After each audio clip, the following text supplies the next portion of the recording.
Assalamualaikum warahmatullahi wabarakatuh. Selamat datang kembali di channel Sukses PTN SMA DTBS Putri. Di video kali ini kita akan membahas soal tryout fisika bagian yang fisika untuk part yang ketiga, atau kita melanjutkan ke nomor selanjutnya. Terakhir di part 2 itu kita sampai ke nomor 25. Berarti kita lanjutkan ke nomor 26 sampai nomor terakhir, yaitu nomor 30. Langsung aja kita coba buka soalnya. Oke, di sini sudah terlihat soalnya. Ada suatu gelombang berjalan yang memiliki persamaan simpangan Y sama dengan 0,3 cos 2T minus X ditambah dengan Pi per 6 dengan X dalam dan Y dalam meter dan T dalam sekon. Maka dari soal bisa kita tuliskan apa-apa aja yang diketahui. Yang pertama ada persamaan gelombang berjalannya dengan persamaan Y sama dengan 0,3 cos 2T dikurangi dengan X ditambah dengan Pi per 6 dengan X dan Y dalam meter dalam satuan meter dan T dalam satuan sekon. Yang ditanyakan dari soal ini adalah manakah pernyataan yang benar dari pilihan jawaban A, B, C, D, dan E. Maka kita cek satu persatu manakah pernyataan yang benar. Tetapi sebelum kita cek pernyataan yang benar, nah, di persamaan gelombang berjalan tersebut memiliki perbedaan dengan persamaan gelombang berjalan yang kita ketahui. Atau yang biasa digunakan, persamaan gelombang berjalannya adalah Y sama dengan A dikalikan dengan sin dalam kurung omega T ditambah kurang K dikali dengan X. Sedangkan di persamaan gelombang berjalan yang berada pada soal itu dalam bentuk cos. Nah, untuk merubah persamaan gelombang berjalan dari sin menjadi cos itu sebenarnya bisa diubah menjadi Y sama dengan A dikalikan dengan cos omega T ditambah kurang KX ditambahkan Pi per 2. Maka bisa kita ubah menjadi cos, sehingga dari persamaan gelombang berjalan pada soal itu kita sesuaikan dengan berarti dia menggunakan komponen yang sini, menggunakan persamaan yang Y sama dengan A dikalikan dengan cos. Atau kalau kita mau ubah dari persamaan gelombang berjalan dari cos menjadi sin juga bisa. Tetapi sepertinya kita tidak perlu untuk merubah karena sepertinya kita tidak usah merubah bentuk dari persamaan gelombang berjalannya ini karena sudah dalam bentuk cos, dan kita sudah ketahui bahwa besaran-besaran yang terdapat pada persamaan gelombang berjalan di soal yaitu kita dapatkan bahwa 0,3 dikalikan cos dikali 2 dikali T dikurangi X ditambah Pi per 6 ya. Maka kita nyatakan di sini bahwa 0,3 merupakan besarnya amplitudo dari gelombang, ambil dari sini. Terus 2 merupakan besarnya omega atau kecepatan sudut. Nah, di sini nilai X itu tidak ada angkanya, maka bisa kita katakan bahwa bilangan gelombangnya itu sama dengan 1 dengan perbedaan sudut fase atau sudut mulai dari gelombangnya adalah Pi per 6. Nah, baru kita buktikan satu persatu manakah pernyataan yang benar dari pilihan jawaban. Kalau sudah terdapat atau sudah ketemu jawaban yang benar, maka kita bisa skip pilihan jawaban yang lainnya untuk segera melanjutkan ke soal berikutnya. Kita coba di nomor 1 bahwa A katanya menurut pernyataannya besar periodenya adalah Pi per sekon. Apakah benar periode gelombangnya adalah Pi sekon?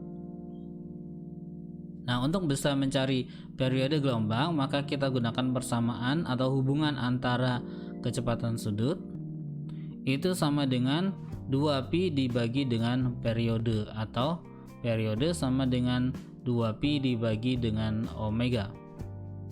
Nah, dari soal sudah kita ketahui bahwa besarnya omega sama dengan 2, atau besarnya omeganya di sini sama dengan 2. Berarti periode sama dengan 2pi dibagi dengan 2 sama dengan pi sekon. Nah, berarti sudah kita temukan nih pilihan jawaban yang benar, yaitu adalah A, besarnya periode gelombang adalah pi sekon. Maka tidak perlu kita cari pilihan jawaban yang lainnya, atau kita tidak perlu buktikan pilihan jawaban yang lainnya. Kalau gitu kita bisa lanjut ke nomor berikutnya, yaitu nomor 27.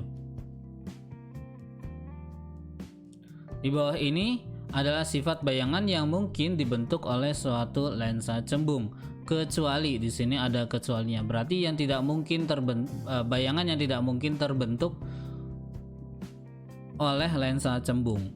Di sini saya sudah siapkan garisnya. Kalau saya tempatkan sebuah lensa cembung di tengah-tengah, atau lensa cembung atau lensa positif gitu ya. Kemudian di sini ada titik fokusnya, dan 2 kali titik fokus merupakan jari-jari R. Di sini adalah titik fokus bayangannya. Ini juga R dari bayangannya.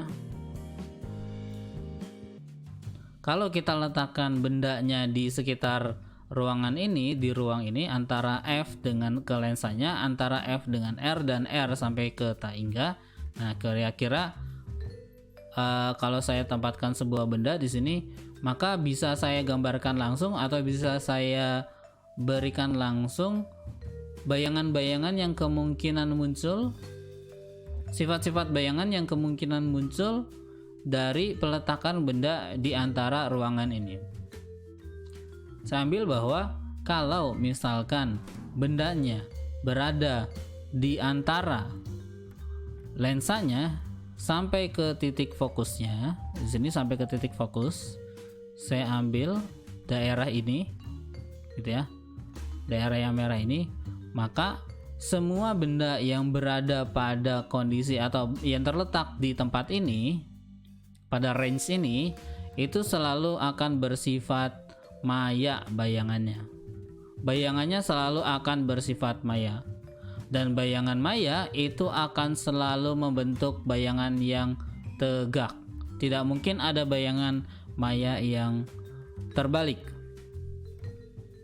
Nah, kebalikannya berarti setelah titik fokus, atau misalkan 1 mm setelah titik fokus gitu ya, sampai ke daerah yang tak hingga di sana, sampai ke sana, maka bayangan yang terbentuk itu adalah bayangan nyata, dimana setiap bayangan nyata pasti kondisinya terbalik.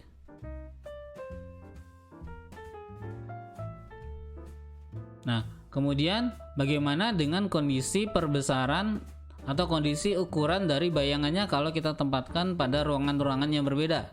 Nah, untuk benda yang sampai ke ruangan atau berada pada ruang sampai ke titik jari-jarinya gitu ya, dari sini, dari jari-jari sampai ke lensanya, maka bendanya tersebut akan selalu membentuk bayangan yang diperbesar, dimana di R-nya itu, tepat di R-nya, bayangannya itu akan mempunyai ukuran yang sama dengan bendanya, tepat di jari-jarinya.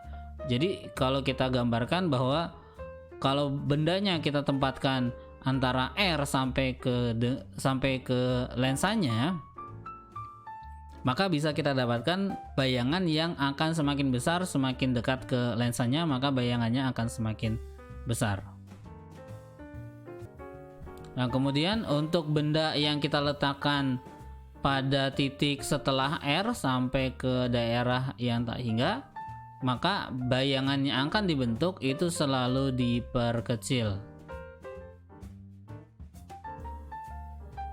Nah, dari bayangan gambaran letak benda dan hasil bayangan yang terbentuk, maka kita bisa coba cek dari pilihan jawaban bahwa lensa cembung akan selalu membentuk bayangan nyata terbalik dan diperkecil. Nah, di sini ada nyata terbalik dan diperkecil. Oh, ternyata masih berada pada ruangannya ini. Berarti masih mungkin terbentuk bayangan dengan sifat yang nyata terbalik dan diperkecil. Kemudian ada nyata terbalik dan sama besar. Oh, ternyata di titik R atau di titik jari-jarinya, bayangan yang ketika bayangannya ukurannya sama besar dengan bendanya, itu kondisi bayangannya atau sifat bayangannya itu nyata dan terbalik. Berarti yang ini juga betul. Apalagi yang C juga betul karena berada di kondisi atau di ruangannya ini. Sedangkan yang di D, maya, tegak, dan diperkecil. Kita lihat bahwa bayangan benda yang terbentuk karena bendanya diletakkan di depan sini itu tegak dan maya. Tetapi tegak dan maya ini pada ranah atau kondisi ukuran dari bayangannya itu selalu diperbesar. Berarti tidak ada bayangan maya dari yang dihasilkan oleh lensa cembung itu yang ukurannya diperkecil. Sehingga pilihan jawaban D merupakan pernyataan yang salah, atau tidak mungkin ada lensa cembung yang dapat menghasilkan bayangan maya, tegak, dan diperkecil. Oke, kita lanjutkan ke nomor berikutnya. Ada dua kapasitor identik dengan kapasitansi C dirangkai secara seri. Berarti saya tuliskan di sini diketahui ada dua kapasitor 2C dirangkai seri. Oke. Jika energi dari rangkaian kapasitor tersebut sebesar W, berarti energi total yang dimiliki oleh rangkaian tersebut adalah W. Yang ditanya adalah besar muatan total yang tersimpan pada rangkaian tersebut atau Q total. Maka kita coba bisa jawab. Oke. Untuk mencari besarnya energi yang tersimpan pada kapasitor, maka ada tiga persamaan yang bisa kita gunakan. Yang pertama adalah W sama dengan setengah Q kuadrat dibagi dengan C. Nah, selain setengah Q kuadrat dibagi dengan C, itu ada lagi persamaan setengah C dikali dengan V dan setengah Q dikali dengan V. Nah, karena di soal sudah diketahui besarnya C-nya, yaitu ada dua, di soal sudah diketahui ada dua buah kapasitor dengan masing-masing kapasitansinya C, kemudian dirangkai seri. Kemudian yang diketahui juga ada besarnya energi totalnya yaitu W. Justru yang ditanyakan adalah muatan total yang disimpan oleh kapasitor tersebut. Nah, dari persamaan ini maka bisa kita gunakan persamaan W sama dengan setengah Q kuadrat dibagi dengan C. Berarti kalau gitu kalau kita mau cari energi total itu sama dengan setengah dikali dengan Q total kuadrat dibagi dengan C totalnya. Sedangkan C-nya atau kapasitornya itu disusun secara seri, di mana C total untuk kapasitor yang dirangkai seri itu dicari dengan menggunakan persamaan 1/C total akan sama dengan 1/C1 ditambah dengan 1/C2. Masing-masing nilainya adalah C, 1/C ditambah dengan 1/C. Maka besarnya C total atau 1/C total sama dengan 2/C. Maka besarnya C total adalah C dibagi dengan 2. Maka kita masukkan nilai C totalnya setengah dikali Q kuadrat C/2.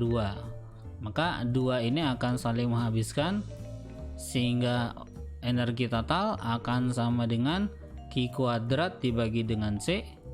Nah, karena kita mau mencari besarnya, ini Q total ya.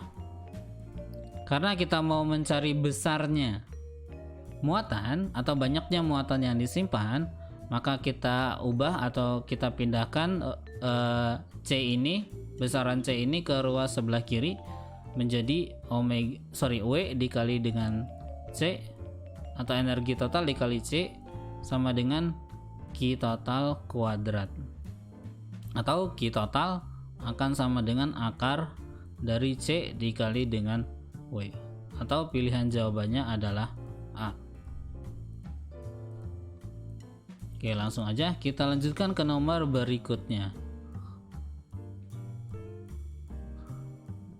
Suatu baterai memiliki GGL E sama dengan 2 volt. Berarti saya tuliskan diketahui di soal E-nya sama dengan 20 volt dengan hambatan dalam R kecil sama dengan 0,5 ohm.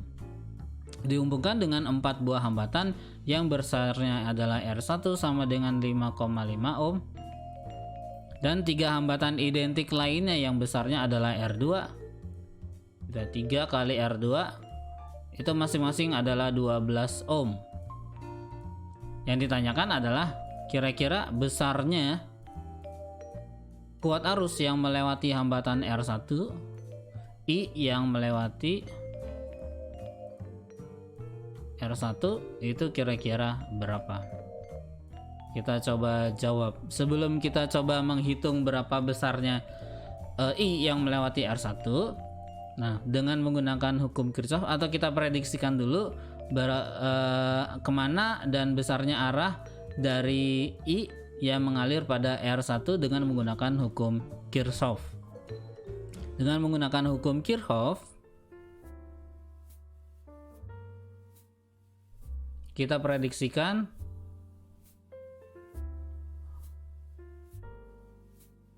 kemana arah dari I yang mengalir pada R1. Nah, hukum Kirchhoff bilang bahwa setiap ada percabangan, maka jumlah total I yang masuk itu akan sama dengan jumlah total I yang keluar. Dimana I atau kuat arus selalu dimulai dari atau berangkat dari kutub positif dan berakhir di kutub negatif. Kalau saya gambarkan di sini, berarti di sini ada I yang besar gitu ya. Karena baru mulai dari baterainya baru keluar. Kemudian di sini ada titik percabangan, maka I-nya akan terbagi menjadi 2, yaitu ada I yang ke kanan dan ada I yang ke bawah. Atau saya tuliskannya di sini I yang ke kanan dan yang ke bawah, karena dia sudah terbagi maka saya ambil ini I kecil. Ini juga I kecil. Nah, di sini di I kecil yang di sini ternyata ada lagi percabangan. Sehingga dia akan terbagi lagi I-nya menjadi I kecil lagi dan I kecil lagi. Nah, kemudian I yang di bawah kita teruskan ternyata bersatu kembali dengan I yang kecil yang ada di atas. Juga I. Kemudian di I yang di sini juga ikut bergabung menjadi I yang sini ya. Nah, dari I yang ada di atas ini, maka dia juga ikut bergabung bersama-sama dengan I yang sisa yang lainnya, sehingga akhirnya di ujungnya I yang keluar itu sama dengan I besar lagi atau I total. Sehingga kalau kita tarik garisnya atau kita tarik jalurnya, maka I yang mengalir pada R1 itu adalah I total atau I besar. Nah, karena I yang mengalir pada I total itu bisa kita gunakan hukum Ohm. Kita cari dengan menggunakan hukum Ohm bahwa I itu akan sama dengan V dibagi dengan R atau tegangan dibagi dengan hambatan. Atau kalau bentuknya berupa rangkaian, berarti GGL yang terbentuk dibagi dengan besarnya total hambatan ditambah dengan hambatan dalam yang dimiliki oleh GGL baterai tersebut. Nah, kita lihat bahwa R atau hambatan tadi dirangkai seperti pada gambar. Kita lihat di sini ada rangkaian hambatan yang cukup kompleks ditambah dengan R1. Kalau kita gambarkan secara ulang atau secara sederhana, maka ketiga R2 ini akan membentuk sebuah rangkaian yang paralel. Oke, ketika kita lihat dia sebagai satu rangkaian paralel, maka kita bisa ganti total besar rangkaian hambatan paralelnya ini menjadi R paralel RP, dan yang nantinya akan berhubungan atau akan terangkai seri dengan R yang pertama. Maka kita cari dulu besarnya rangkaian hambatan paralelnya, dimana untuk mencari besar rangkaian hambatan paralel kita gunakan persamaan 1 per R paralel itu sama dengan 1 per R2 ditambah dengan 1 per R2 ditambah dengan 1 per R2, dimana masing-masing nilai dari R2 adalah 12. Berarti di sini 3 per 12 ohm, atau RP-nya rangkaian paralelnya sama dengan 12 per 3 ohm atau sama dengan 4 ohm.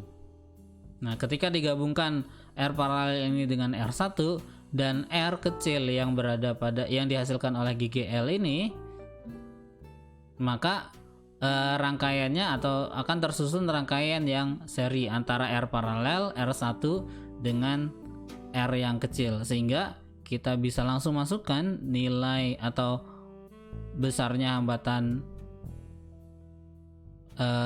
totalnya tadi, RT-nya hambatan total itu adalah rangkaian paralel ditambahkan dengan rangkaian hambatan 1 ditambah dengan hambatan dalam dari baterainya. Lalu kita masukkan angkanya, 20 dibagi 4 tambah 5,5 ditambah 0,5, atau hasilnya I-nya sama dengan 20 dibagi dengan 10 akan sama dengan 2 ampere. Oke, atau pilihan jawabannya adalah B.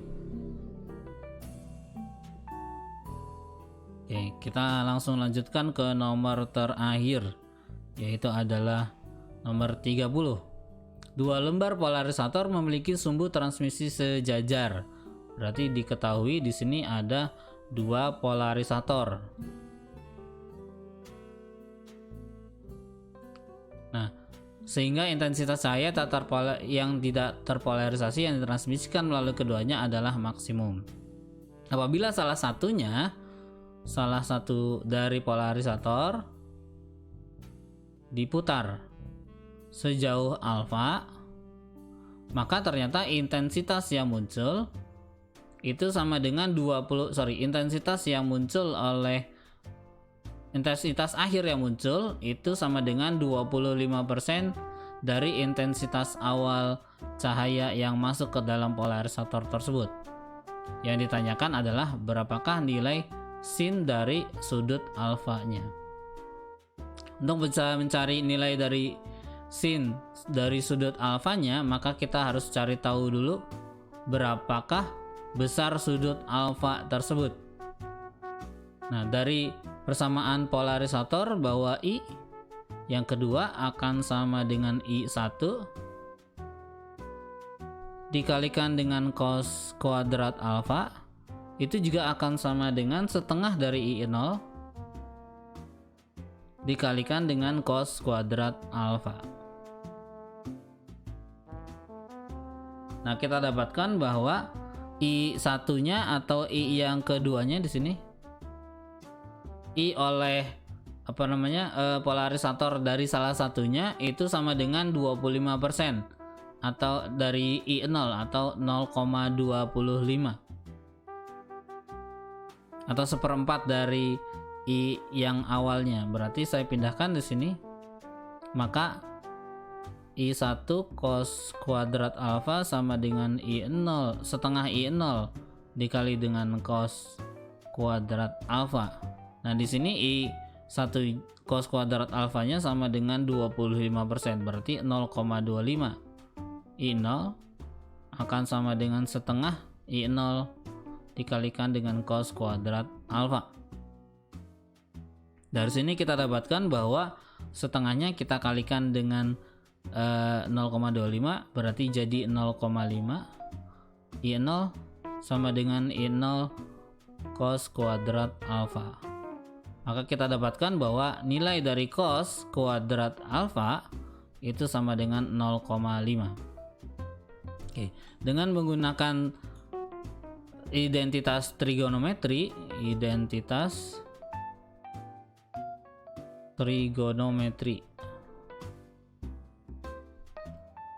Nah, di identitas trigonometri kita dapatkan definisi bahwa cos kuadrat alfa itu sama dengan setengah ditambah setengah dari cos 2 kali alfa. Kita masukkan hasil dari perhitungan kita tadi bahwa cos kuadrat alfa sama dengan 0,5. Berarti sininya 0,5 sama dengan setengah ditambah dengan setengah dikali cos 2 kali sudutnya. Nah, di sini ada setengah, maka pindah ruas ke sebelah kiri, maka jadinya 0,5 dikurangi dengan setengah sama dengan setengah dikali dengan cos 2 alfa. Maka hasilnya adalah 0 dibagi sama dengan setengah dikali cos 2 alfa. Nah, kita dapatkan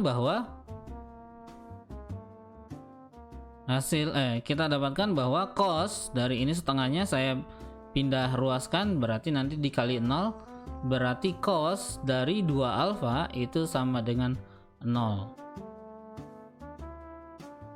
Dimana 2 alfa adalah 2 kali besar sudutnya.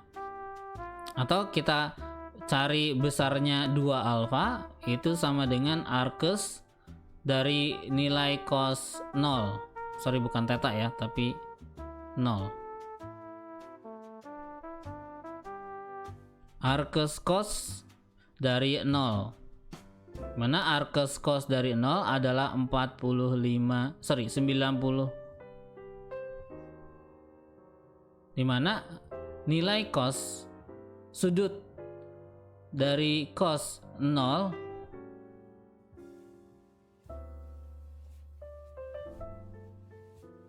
dimana sudut yang mempunyai nilai 0 untuk cos, dimana sudut yang mempunyai nilai cos sama dengan 0 itu adalah 90 derajat, sehingga alfa sama dengan 90 derajat dibagi dengan 2 akan sama dengan 45 derajat. Maka sinus dari 45 derajat itu sama dengan setengah akar 2 atau pilihan jawaban C. Oke, demikian pembahasan tryout kita kali ini. Semoga bermanfaat. Sampai ketemu di video berikutnya. Assalamualaikum warahmatullahi wabarakatuh.